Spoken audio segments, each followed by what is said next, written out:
Your work is so detailed and involved and fascinating. Let's get right to it. How do you start out? Might this be the right question? How do you start out? Well, normally what we do is we have a list of questions. When someone contacts us about having a guitar made, and I refer to us as my wife and myself, we run our business. It's a family business. Lucille. My wife, Lucille. Yeah, we got to put that in. Yeah, otherwise she'll shoot us. Yes. So it's a family-run business. It's Lucille manages it, and I make the instruments. But basically what happens, people call or write us letters, and they inquire about particular instruments, and they make an appointment.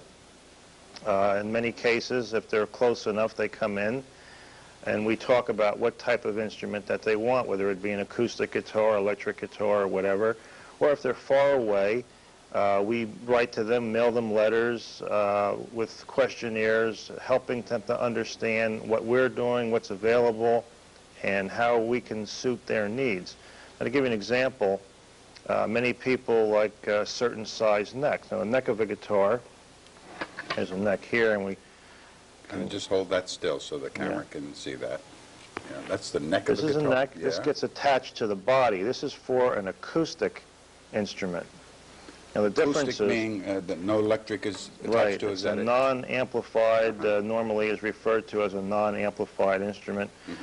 So the neck of the guitar is the heart of the whole instrument, because you see these little bars in here, they're called frets, and when you place your fingers on top of the strings, the strings push your fingers push the strings down to the frets and form notes. Now, if this is inaccurate, the instrument will play out of tune, so the rest of it, no matter how well it's done, will be useless, because what good is an instrument that plays out of tune? So the heart of the instrument is the fingerboard, neck and fingerboard. So the first thing we find out is first what kind of guitar you'd like, whether it be electric, acoustic, various other forms of instruments.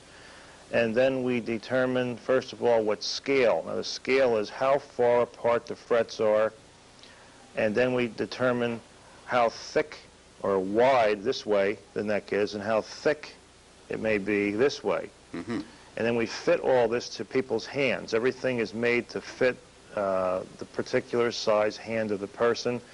The sound of the instrument is calculated by the scale of the instrument. In other words, we're talking about the fret spacings as a scale, and what type of wood we make it out of.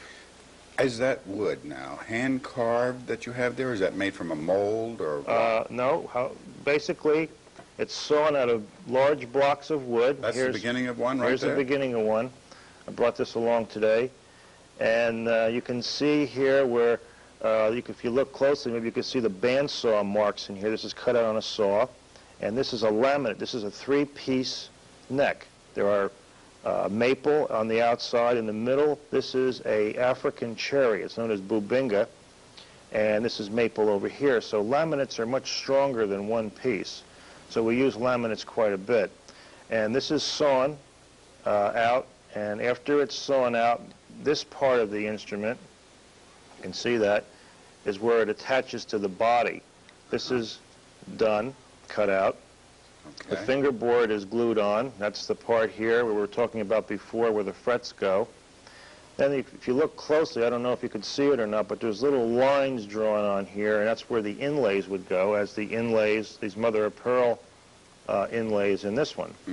Actually, these are not mother-of-pearl inlays. These are snail shell, so it's a little bit different, but it's similar. What is mother-of-pearl? We have some of this stuff.